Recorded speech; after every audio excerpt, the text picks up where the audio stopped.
Usud endiselt seda müüti, et D-vitamiini puudus on kevadväsimuse põhjus ning leiad, et meie pimedas maailma nurgas ei saagi ennast kevadisel ajal energiliselt tunda.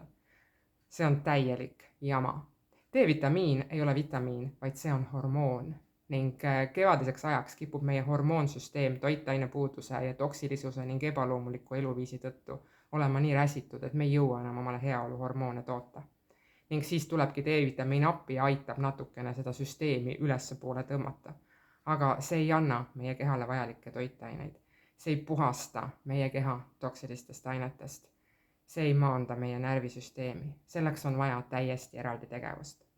Ma olen sinu jaoks pannud kokku 3 võtet, kuidas alustada oma keha igapäevase puhastamisega. Ei, sa ei leia siit ühtegi teed ega smuutit ega detox toodet, sest neid ei ole vaja.